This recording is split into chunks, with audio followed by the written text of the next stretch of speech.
तो second slide के अंदर हमारे भारत के कुछ विशेष मंदिर जो हमारे को पता होने चाहिए, क्योंकि हम लोग सेक्स एजुकेशन सीख चुके हैं। कल हमने सीखी, आज साइबर क्राइम भी देख लिया कि सेक्स एजुकेशन के अंदर साइबर क्राइम को क्यों समझना जरूरी है, लैंगिक विशेष को कैसे टारगेट किया जाता है। अब आप अगर कभी मंदिर जाओ, है ना, देखो बात को समझो कि अगर आप अपने छोटे बहन भाई को लेकर के मंदिर जा रहे हो, आपके पास कोई बुक नहीं है, आपको बोलने का तरीका नहीं आता कि कैसे सेक्स एजुकेशन सिखाई जाए, कहाँ से शुरुआत की जाए, पर सिखाना तो सभी को जरूरी है, क्योंकि ये ऐसी एजुकेशन है जो हमारे व्यक्तित्व का निर्माण करती है, सुरक्षित समाज बनाती है। तो आपको कैसे, आपको एक गाइड बन के अपने पापा मम्मी बहन भाई समाज सोसाइटी को दिखाना आना चाहिए। कैसे शुरुआत करोगे, क्या लैंग्वेज बोल सकते हो आप लोग, मैं आपको यहाँ पे वो तरीके बता रहा हूँ, आप उसको देखना।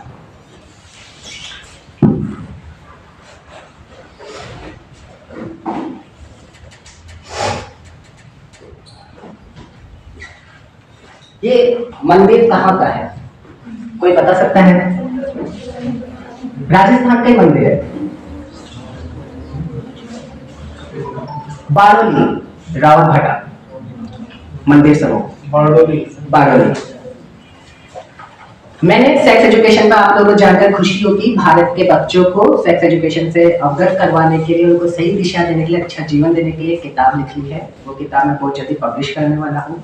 उसके अंदर मैंने इन चीजों को डिस्क्राइब किया है, क्योंकि मैं चाहता हूँ कि भारत के बच्चे इस चीज को अपनी जनरेशन को भी देना सीखें कि ये कैसे होती है। भारत के जो राजस्थान में बारोली मंदिर है, यहाँ पे सेक्स एजुकेशन से संबंधित मेरे को बहुत सारे प्रूफ मिले हैं, और यहाँ पर आप लोगों को बच्चों को सेक्स एजुकेशन से अवगत करवाने के लिए बहुत सारी जानकारी अवेलेबल है। ये मंदिर कई सारे देवी देवताओं से संबंधित जानकारी रखता है, और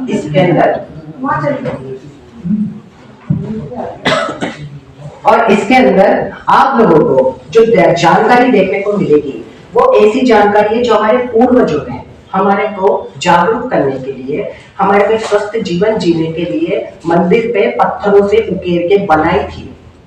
लेकिन हम लोग इनको सिर्फ एक मंदिर की नजर से देखते हैं, और हम लोग वहां पे जाकर, मैंने लोगों को स्टडी किया बैठ करके, और वहां पे मैंने ऑब्जर्व किया कि लोग इसको किस नजर से देखते हैं। वहां पे मैक्सिमम लोग दर्शन करके चले जाते हैं, क्योंकि उनको पता भी नहीं है, जागरूकता नहीं है। आते कुछ लोग जो जानते हैं वो मूर्तियों को देखते मजाक बनाते हैं, लेकिन उनको ये चीज पता नहीं कि इसके इन्फॉर्मेशन क्या है। हमारे पूर्वजों ने इन मंदिरों के अंदर आप देखोगे तो यहाँ पे जो प्रांगण होता है, मंदिर के अंदर एक होता है बीच का मंडप समूह, जिसके अंदर हम लोग घंटी जाकर के बजाते हैं। उस मंदिर के मंडप समूह के जस्ट सामने वहां पे ये यज्ञशाला बनी हुई है। इस यज्ञशाला के अंदर बहुत इंटरेस्टिंग बात है, यज्ञशाला के अंदर आपको जगह जगह पे कामुक मूर्तियां देखने को मिलेंगी। कामुक मूर्तियां मतलब लैंगिक संबंध बनाती हुई मूर्तियां। अब आप बोलो कि भाई अगर हम पूजा कर रहे हैं तो यहाँ पे लैंगिक संबंध बनाती हुई मूर्तियों को क्यों देखें, ये तो गंदी बात है, वही ना गंदी। जैसा समाज लैंगिक संबंधों को गलत मानता है, उस दृष्टिकोण से तो वहां पे पूजा के स्थल पे, यज्ञ करने की जगह पे मंत्र लिखे होने चाहिए थे, ये चीजें होनी चाहिए थी, पर वहां पे ये चीजें उपस्थित है। इसका मतलब आप लोगों को पता होना चाहिए कि आपका बच्चा अगर आपसे पूछ गया ना ये बात कि पापा मम्मी ये चीज यहाँ पे क्यों है, और आपने सही जवाब ना दिया, उसको अगर स्किप कर दिया तो उसको कोई गलत जानकारी देगा। आप लोगों को इसका सही जवाब पता होना चाहिए। हमारे संस्कृति, वैदिक संस्कृति में धर्म अर्थ काम मोक्ष 4 स्तंभ बताए जीवन जीने के। यदि आपको धर्म की शिक्षा है तो अर्थ कमाने पे आ जाइए, अर्थ की शिक्षा धर्म की शिक्षा नहीं है तो आप काम करने लायक समर्थ बनिए, और धर्म अर्थ काम को आपने पूर्ण कर लिया है जीवन में, तब जाकर के आप मोक्ष के मार्ग पे चलिए। यहाँ पे इन मंदिर के अंदर धर्म अर्थ काम मोक्ष, इन 4 पिलर की शिक्षा इन मूर्तियों के माध्यम से दी जाती है। काम जिसको हम लोग सेक्स बोलते हैं, उस चीज को इतना गलत समझा जाता है, लेकिन यदि आप काम को एक शारीरिक पवित्र मिलन की तरह, 2 शक्तियों के मिलन की तरह समझेंगे, जैसे पॉजिटिव और नेगेटिव चार्ज मिलता है तो ये बल्ब चलता है, संसार की रचना होती है, ऊर्जा आती है ब्रह्मांड के अंदर। अगर आप काम को इस भावना से लेंगे तो आप देखिए, आप यज्ञ कर रहे हैं तो यहाँ पे भी ऊर्जा का क्या हो रहा है, संचार हो रहा है। कल मैंने आप लोगों को सेक्सुअल हाइजीन समझाई थी। सेक्सुअल हाइजीन क्या था? शरीर की साफ सफाई रखना, लैंगिक जनन अंगों की साफ सफाई रखना। भाई हम लोग मार्केट के अंदर कई सारे प्रोडक्ट अवेलेबल हैं, हम लोग वो जाकर के अपनी बाहरी सफाई कर लेते हैं, मानसिक सफाई कैसे होगी? जो अंदर भरा है वो मंदिर में हम किससे किया करते थे? यज्ञ करके। आप यज्ञ का विज्ञान देखो, जब उसके अंदर की वायु आपके शरीर के अंदर जाती है तो वो आपके शरीर के अंदर जाकर के अंदर के सारे विकारों को, रोगों को तो दूर करती है, साथ ही आपके मानसिक स्तर के अंदर मंत्रों के साथ उसके अंदर सुधार करती है। यहाँ पे सेक्सुअल हाइजीन सिर्फ यहाँ से और यहाँ से नहीं, दोनों जगह से की जाती है मंदिरों के अंदर। तो आप लोगों को सेक्स एजुकेटेड भी किया जाता है। और इन मूर्तियों को देखने वाला व्यक्ति, सोचिए अगर कोई व्यक्ति अपने ऊपर स्वयं नियंत्रण ना रख पाता और कामुक मूर्तियों को देख करके यज्ञ कर रहा हो, तो क्या उसका मन यज्ञ करने में लगेगा? नहीं लगेगा ना। तो यज्ञ करने वाले व्यक्ति को स्वयं इतना स्ट्रॉन्ग बनना पड़ता है पहले कि वो अपने मन को विचलित होने से बचा सके। ये मूर्तियों को देख करके वहां पर भटके नहीं उसका मन, ये उसका टेस्ट चलता रहता है मंदिर के अंदर। अगर वो मंदिर के प्रांगण के अंदर घूमता घूमता इन मूर्तियों से विचलित हो जाएगा तो मंदिर के अंदर प्रवेश नहीं कर पाएगा, क्योंकि शरीर अपवित्र हो जाएगा। इतना अच्छा विज्ञान बनाया भगवान ने कि जो नियंत्रित होगा वही मेरे दर्शन करेगा, और जो नियंत्रित नहीं होगा वो बाहर रह जाएगा। लेकिन हम लोग मंदिर को देखते हैं और आ जाते हैं। इस मंदिर के अंदर आप जिस भी कोने में देखेंगे आपको कोई ना कोई शारीरिक संबंध से संबंधित इंफॉर्मेशन मिलेगी। काम सूत्र के अंदर जितनी भी काम कलाएं बताई गई है उनसे संबंधित मूर्तियां यहाँ तो उपस्थित हैं, और वो भी इसलिए बताई गई है जिससे आप अगर ग्रंथ नहीं पढ़ सकते तो इन मूर्तियों को देख करके आपको पता पड़ जाए कि एक प्रकृति के अंदर स्त्री और पुरुष कितने तरीके से शारीरिक संबंध बना सकते हैं। ये मंदिर कहां पर है? बाणा जिले के अंदर है, भंड देवरा। बहुत टूटी फूटी कंडीशन के अंदर है ये मंदिर, और इस मंदिर को लोगों ने बहुत बुरी स्थिति में छोड़ रखा है। लेकिन इस मंदिर के अंदर भी बहुत अच्छी अच्छी नई, हर मंदिर के अंदर एक नई इंफॉर्मेशन है। आप में से साइंस स्ट्रीम में से कौन है?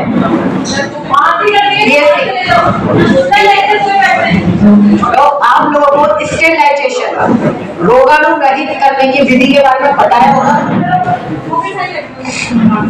नहीं पता?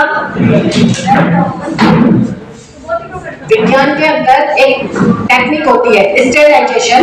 स्टेरिलाइजेशन टेक्निक बहुत अलग अलग तरीके की होती है, heating, powder, dry, light, UV light. उसके अंदर का प्रोसेस सिंपल ही, मतलब टारगेट जो रहता है वो ये रहता है कि आपको कोई भी जो चीज है उसके ऊपर से रोगाणु जो उपस्थित करने वाले माइक्रो ऑर्गेनिज्म, जीवाणु है, उनको खत्म करना होता है। उसको बोलते हैं स्टेरिलाइजेशन। आप लोगों ने ऑपरेशन थिएटर के अंदर देखा होगा, डॉक्टर ऑपरेशन करने से पहले जितने भी इंस्ट्रूमेंट होते हैं ऑपरेशन के उनको उबालता है पानी के अंदर। फिल्म्स में दिखाते हैं ना क्या वो उसके अंदर कैंची वगैरह जो होती है उसको उबालता है, फिर जाके उन चीजों से ऑपरेशन करता है। वो करता है पानी से उसका स्टेरिलाइजेशन उबाल कर। तो हमारे जीवन के अंदर भी हमारे जो शरीर और जो हमारा मन मस्तिष्क है इसको स्टेरिलाइज करना रोजाना बहुत ज्यादा जरूरी है। क्यों?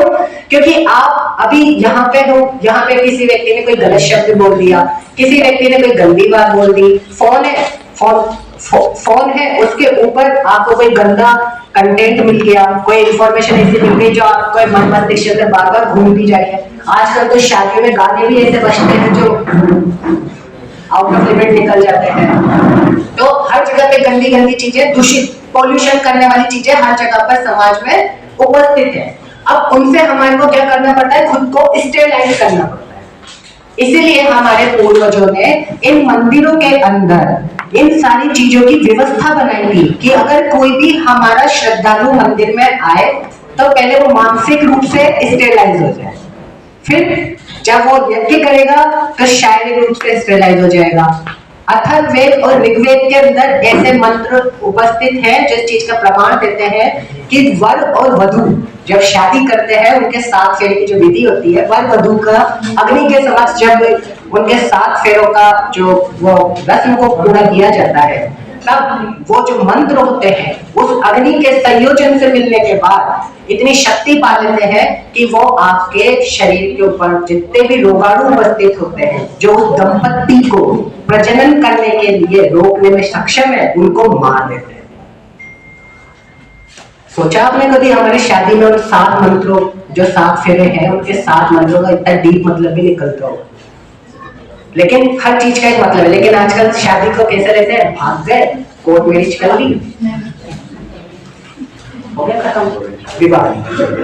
लेकिन हर चीज का एक पहलू है, हर एक चीज के पीछे एक विज्ञान है, इसलिए इन मंदिरों के अंदर ये सारी इंफॉर्मेशन उपस्थित है। अब आप जब जाए तो अपने साथ जो भी व्यक्ति जाए उसको एक एक, आप यकीन नहीं मानोगे, मेरे को एक एक मंदिर देखने में 4-4, 5-5 घंटे लग जाते हैं, क्योंकि मैं एक एक मूर्ति को बहुत ध्यान से देख करके उसकी फोटो निकाल के फिर उसकी इंफॉर्मेशन कलेक्ट करके रखता हूँ कि मेरे को वहां पे किसी को बताना पड़ेगा तो इस मूर्ति का मतलब क्या है, किस टॉपिक से इसको लिंक कर सकते हैं। आप लोग जब जाए तो आप भी थोड़ी सी कोशिश करें कि आप जब देखें तो आपको पता पड़ेगा कि हमारे पूर्वज सेक्स एजुकेशन के अंदर कितने ब्रॉड माइंड के थे, इंडिया कितना रिच था अपने कल्चर के अंदर।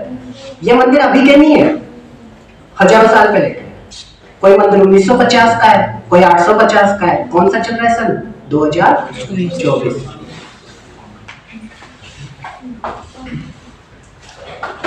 ये मूर्ति, ये शारीरिक संबंध को बनाती हुई मूर्ति है जो इस मंदिर के अंदर उपस्थित मिली मेरे को।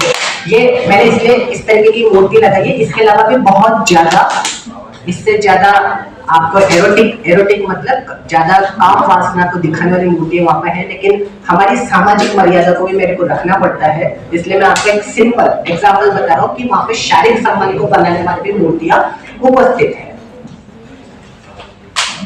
चलिए एक चीज पूछता हूँ, आपने फिल्मों में किस करने का सीन देखा है ना? अरे कोई बात नहीं, सेक्स एजुकेशन की वर्कशॉप चल रही है, देखा है। आपको क्या लगता था फिल्म इंडस्ट्री में कोई नया किस करना? ये देखो बहुत पुराना था, हॉलीवुड फिल्म से हमारे भारत में आया था ऐसा हम समझते थे, लेकिन भारत के अंदर जो शारीरिक संबंध बनाए जाते थे उसके अंदर किस अलग अलग तरीके वहां पे मूर्तियों पे। तो ये हमारा भारत का रिच कल्चर था कि शारीरिक संबंध को भी किस तरीके से, किस टेक्निक से, किस किस वे में बनाना चाहिए।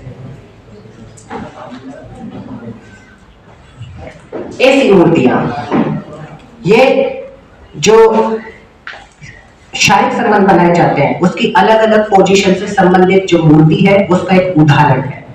इन मूर्तियों को आपको देख के लग सकता है कि ये मूर्तियां क्यों बनाई जाती है, अलग अलग तरीके से व्यक्ति क्यों शारीरिक संबंध बनाता है, इसका सवाल और इसका जवाब आपको पता होना चाहिए। इंटरनेट पे बहुत गंदी वायरल जानकारी की जा रही है कि आप इस तरीके से शारीरिक संबंध बनाओगे तो आपको अच्छा लगेगा, ऐसा करोगे तो ये होगा, ऐसा करोगे तो ऐसा होगा। कुछ भी नहीं होगा। सबसे पहले तो ये जो सेक्स शब्द है इसको समाज में इतना ज्यादा ऐसा बताया जा रहा है कि सेक्स कोई बहुत बड़ी ब्रह्मांड की मिस्ट्री है, जबकि सेक्स कोई मिस्ट्री नहीं है। ये एक प्रजनन से संबंधित क्रिया होती है बस। इसके अंदर जो भी आप कोई सी भी टेक्निक अपना लो, आपको जो उसके अंदर शारीरिक अनुभव होंगे वो वही होंगे जो आप पहली वाली टेक्निक से कर रहे थे, लेकिन इसको गलत तरीके से दिखाने के कारण हर बार कोई जो एक बच्चा एक बार फोन फिल्म पर पहुंच जाता है उसको क्या लगता है कि मैं इस बार ये पोजीशन देख चुका हूँ, अगली बार ये बताई जा रही है तो इसमें कुछ और नया होगा और कुछ नया होगा, इसलिए बच्चा एडिक्ट होता है, जबकि है कुछ भी नहीं। शरीर वही है, वही हाथ है, वही पैर है, वही स्तन है, वही लिंग है, हर लड़के लड़की के अंदर वही होता है, लेकिन उसको अलग अलग पोजीशन से दिखाने की वजह से बच्चा या युवा उसके पीछे ऐसा पागल होता रहता है कि इस ब्रह्मांड की जगह कौन सी मिस्ट्री खुलेगी और मेरे को खजाना मिलेगा कि इसके अंदर कोई स्पेशल तरीके का सेक्स बताया जाएगा, लेकिन कुछ भी नहीं है उसके अंदर। आपको एक चक्रव्यूह के अंदर घुसा दिया जाता है, उस चक्रव्यूह से बाहर निकलने का रास्ता नहीं होता उसके अंदर, फिर आप घुसते ही चले जाते हैं उसके अंदर। हाँ, मैं आपको बता रहा था कि इन मूर्तियों को अलग अलग पोजीशन में बनाने की क्या वजह है, क्योंकि आपसे ये बात अगर कभी किसी ने पूछ ली तो आप इसका अगर गलत जवाब दोगे तो गलत अर्थ निकलेगा और आप अपनी संस्कृति को भी बदनाम करोगे, इसलिए आपको इसका सही जवाब देना आना चाहिए। देखिए, मैं बोली का हूं, है राजस्थान बूंदी से, मेरी जो कद काठी है वो एक सामान्य इंसान जैसी है। अभी आप हरियाणा पंजाब चले जाओगे तो आपको हरियाणा पंजाब के लोग ज्यादा लंबे चौड़े देखने को मिलेंगे। आप कश्मीर या ऐसे घाटी वाले प्रदेश के अंदर जाओगे तो वहां पे और लंबे चौड़े लोग मिलेंगे। नेपाल के तरफ आप चले जाओगे तो कम कद घाटी के लोग मिलेंगे। पहले आक्रमणकारी व्यापारी लोग व्यापार करने दूर दूर जाया करते थे। तब क्या होता था, उन लोगों को वहां पर, जैसे मैं अकेला व्यापार करने चला गया, अब मुझे वहां पे शादी करनी है क्योंकि मैं लौट के इतनी दूर से नहीं आ सकता था, क्योंकि पहले तो व्हीकल नहीं होते थे कि ट्रेन में बैठ के चले गए, कार में बैठ के चले गए, घर पहुंच गए 2 दिन के अंदर। बहुत समय लगता था, 2-2 4-4 महीने लग जाते थे लोगों को घर पहुंचने के लिए। तो लोग शादी उसी स्थान पे करते थे। अब जिस व्यक्ति से शादी कर रहे हैं उस व्यक्ति का शरीर और उसकी कद काठी हमारे से तो अलग ही रहेगी ना। अगर मैंने किसी नेपाल के इंसान से शादी करी तो मेरे से कैसा होगा, छोटा। अगर मैंने हरियाणा पंजाब के व्यक्ति से करी तो कैसा होगा, लंबा। अब मैं उसके साथ जब शारीरिक संबंध बनाऊंगा शादी के बाद, तो मैं उसके साथ शारीरिक संबंध अच्छे से बना पाऊं, क्योंकि मेरे शरीर की बनावट अलग है, उसके शरीर की बनावट अलग है। हम दोनों जब शारीरिक संबंध बनाएंगे तो हमारा बच्चा आसानी से हो सके, हमें शारीरिक दिक्कतें ना आए, हमारे शरीर में किसी तरीके के घाव या किसी तरीके के नुकसान ना पहुंच जाए। इसलिए अलग अलग सेक्स पोजीशन हमारे पूर्वजों ने बताई थी। लेकिन पॉर्न फिल्म के अंदर और जो असली फिल्म है यूट्यूब है, उसके अंदर इन अलग अलग पोजीशन को कैसे परोसा जा रहा है आप लोग देखते ही होंगे कि इस पोजीशन में करोगे तो ये होगा, इस पोजीशन में करोगे तो ये होगा। लेकिन साइंटिफिक तरीका उसका ये है जो मैं आपको यहाँ पे बता रहा हूँ। और ये सारी चीजें आप लोगों को जो आपकी लाइब्रेरी है उसके अंदर वात्सायन का कामसूत्र ग्रंथ रखा हुआ है, उसके अंदर मिल जाएगी। आप जब उसके अंदर देखोगे कि भाई कौन सी चीज का क्या मतलब है, लेकिन आप खोलोगे पढ़ोगे तो आपको उसके अंदर जानकारी देखने को मिलेगी। ये चीज, इसमें एक जानवर है जो एक इंसान के साथ लैंगिक संबंध बना रहा है। आप लोग अभी वर्तमान समय में ऐसे केस न्यूज़पेपर में देखते होंगे जिसमें किसी व्यक्ति ने किसी पशु या किसी जानवर के साथ लैंगिक संबंध बनाए और उसको पुलिस ने अरेस्ट कर लिया। देखा कभी आपने कोई ऐसा केस सोशल मीडिया वगैरह पे? ऐसे केस रेगुलर आ रहे हैं, कम प्रचलित है लेकिन आते हैं।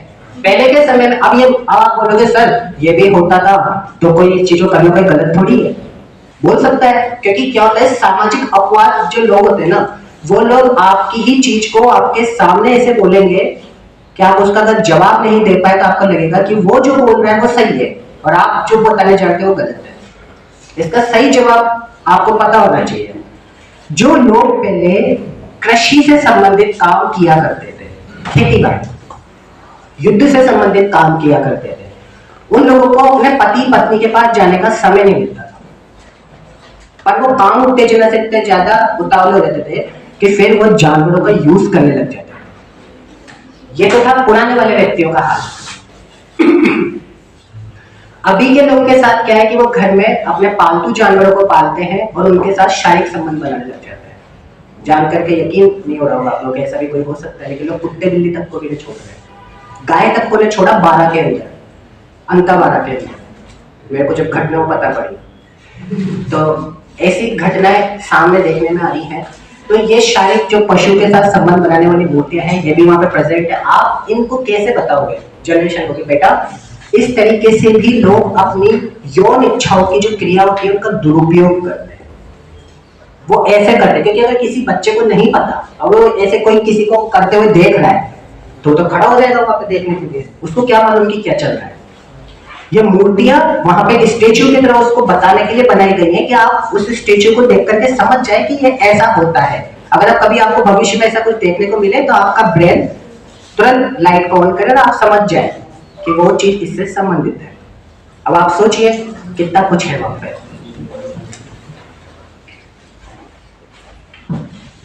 ये जो मूर्ति है, अभी कुछ दिनों पहले उदयपुर के अंदर कंगना राणावत गई थी, वहां पे आप देखेंगे कि इस तरीके की और मूर्तियों के साथ जो मार्बल की मूर्तियां हैं, मार्बल के पत्थर से बनाई गई मूर्तियां हैं, वहां पे स्त्री के शरीर की मूर्तियां भी हैं। स्त्री के शरीर के साथ गहने वगैरह कि पहले के आभूषण कैसे हुआ करते थे। आप जो आज के आभूषण देख रहे हैं जो ज्वेलरी का डिजाइन आप देख रहे हैं, इंटरनेट सोशल मीडिया को जो आप एक्सप्लोर करते रहते हैं ना, रोजाना टैप करके ऐसे इयररिंग्स लाना है, ऐसे नेकलेस लाना है, वो ब्यूटी पार्लर वाले का ये डिजाइन अच्छा है, इस नेल आर्टिस्ट का ये डिजाइन अच्छा है, आप सबको गोली मारो, आप जाओ मंदिरों के जाके डिजाइन देखो, आपको इतने ये वाली जो इस तरीके की डिजाइन है, अभी वो एक अंबानी जी के परिवार में शादी हुई थी, उनकी बहू ने इस तरीके के फूलों की माला की वो पहनी थी ज्वेलरी। तो हमारे देश के अंदर बहुत सारी चीजें हैं जो आप लोग वहां से देख के अडॉप्ट कर सकते हो, अपना खुद का भी कुछ काम कर सकते हो। मैं आप लोगों को कल एक मूर्ति दिखा करके स्किप कर गया था।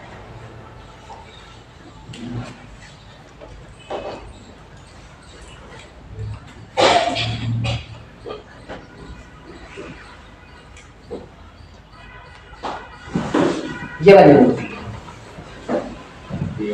मैंने बोला था ना कि कल मैं इस मूर्ति का मतलब समझाऊंगा। क्या है इस मूर्ति का मतलब? हमारे देश के अंदर और विदेश के अंदर आप इंटरनेट पे सर्च करना कि अंडरगारमेंट की रिसर्च कब हुई थी, फर्स्ट टाइम अंडरगारमेंट डेवलप कब किए गए, और आप इस मूर्ति पे देख सकते हैं फीमेल अंडरगारमेंट पहन रखे हैं, और यही अंडरगारमेंट मार्केट में बेचे जा रहे हैं मॉडर्न स्पोर्ट्स ब्रा के नाम से। अगर कोई व्यक्ति इन सब चीजों को एडॉप्ट करके अपने बिजनेस को चलाना चाहे और इनसे टेक्नोलॉजी एडॉप्ट करना चाहे, आप लोग क्या नहीं कर सकते हो। यहीं से हमारे देश से इन लोगों ने ले जा करके विदेश में अपने प्रोडक्ट के पेटेंट करवा रखे और वो बेचते हैं, और हम लोग क्या समझते हैं इन चीजों को देख करके कि हमारे पास तो अवेलेबल नहीं है हमारे देश में ऐसी चीजें। देश में तो बनी बनाई रखी है, लेकिन हम एक्सप्लोर नहीं करना चाहते, हम लोग देखना नहीं चाहते।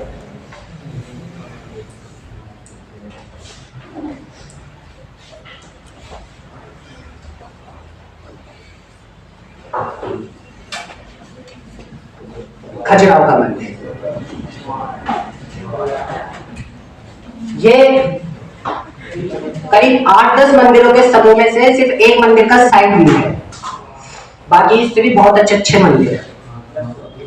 यहाँ पे थोड़ा सा ध्यान से देखेंगे तो आप लोगों को मूर्तियां एक श्रेणी क्रम में मिलेंगी। यहाँ पे बीच में लैंगिक संबंध बनाती हुई मूर्ति है, पास में भगवान विष्णु की मूर्ति है, उसी के पास अप्सराओं की और नागकन्या की मूर्ति है। ये सब मूर्तियों का अपना मतलब है कि पहले जब श्रद्धालु जाए मंदिर के प्रांगण में पूजा करेगा, पूजा अर्चना करने के बाद जब बाहर निकल कर परिक्रमा करेगा तो सारी चीजों के शिक्षा का ज्ञान वो लेकर के वहां से जाए, फिर अपने जीवन का क्या करे, निर्वाहन करे। इसलिए वहां पे ये सारी चीजें उपस्थित है। देख लो मंदिर में हर जगह पे आपको कुछ ना कुछ मिलेगा, क्योंकि इन चीजों का गलत मतलब हम निकाल रहे हैं, इन चीजों का गलत मतलब नहीं है। सैनिक विज्ञान, यूपीएससी की जो तैयारी करते हैं उसमें जो आर्मी साइंस और सोल्जर साइंस होती है उस नाम का भी एक टॉपिक आता है, छोटा सा टॉपिक रहता है कि सैनिक विज्ञान क्या होता है।